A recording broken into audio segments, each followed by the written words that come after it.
বড় চাঁদঘর উচ্চ বিদ্যালয়ের ছাত্রছাত্রীদের নিজস্ব ম্যাগাজিন অনুষ্ঠান অন্বেষাতে সবাইকে স্বাগত। আজ অন্বেষার ৩৮তম পর্ব। আজকের পর্বের বিষয় সংবিধানের প্রস্তাবনার ৭৫তম বর্ষপূর্তি।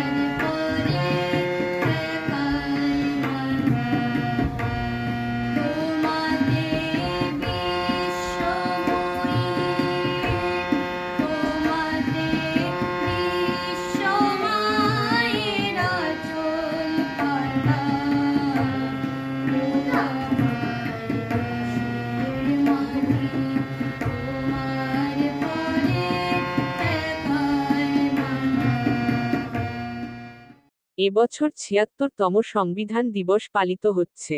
আজ সংবিধানের প্রস্তাবনা এবং প্রস্তাবনার গুরুত্ব সম্পর্কে তোমাদের সঙ্গে আলোচনা করব। তোমরা প্রতি বছর স্কুলে ২৬ জানুয়ারি প্রজাতন্ত্র দিবসের অনুষ্ঠানে অংশগ্রহণ করে থাকো। তোমরা নিশ্চয় জানো ১৯৫০ সালের ২৬ জানুয়ারি ভারতের সংবিধান কার্যকর হয়েছিল। তোমরা কি জানো ভারতের সংবিধান দিবস কোন দিন পালিত হয়? প্রতি বছর ২৬শে নভেম্বর ভারতের সংবিধান গ্রহণের স্মরণে আমাদের দেশে সংবিধান দিবস পালিত হয়।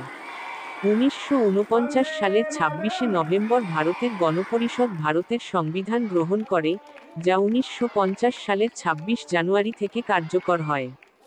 তোমরা তোমাদের পাঠ্যবই যদি দেখো তবে এই রকম একটি পৃষ্ঠা দেখতে পাবে। বাংলা এবং ইংরেজি উভয় ভাষায় লেখা আছে ভারতের সংবিধান, তার নিচে লেখা আছে প্রস্তাবনা।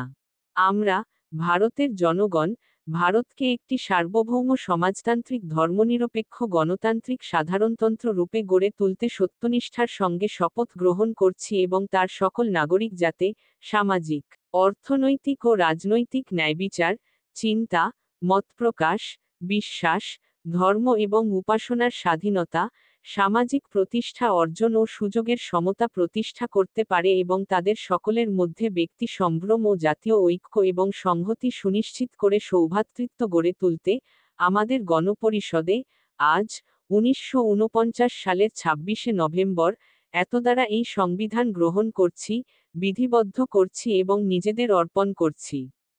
ভারতের সংবিধানের প্রস্তাবনায় ভারতের জনগণের লক্ষ্য ও আকাঙ্ক্ষা লিপিবদ্ধ করা হয়েছে, যা সংবিধানের বিভিন্ন ধারায় অনুবাদ করা হয়েছে। প্রস্তাবনা বলতে সংবিধানের ভূমিকা বোঝায়।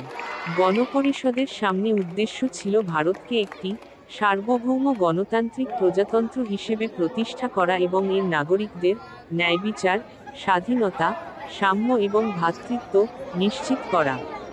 সংবিধান প্রণেতাদের চূড়ান্ত লক্ষ্য ছিল একটি কল্যাণমূলক রাষ্ট্র এবং একটি সমতাবাদী সমাজ প্রতিষ্ঠা করা, যা ভারতের জনগণের লক্ষ্য ও আকাঙ্ক্ষাকে তুলে ধরে।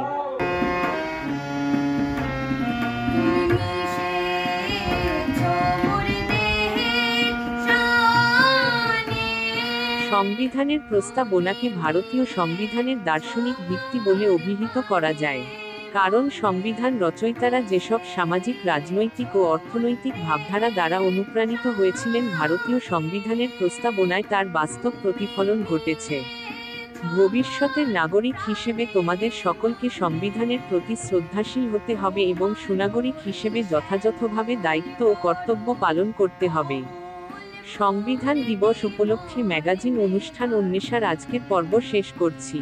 পরবর্তী পর্বে নতুন কোনো বিষয় নিয়ে ফিরে আসব।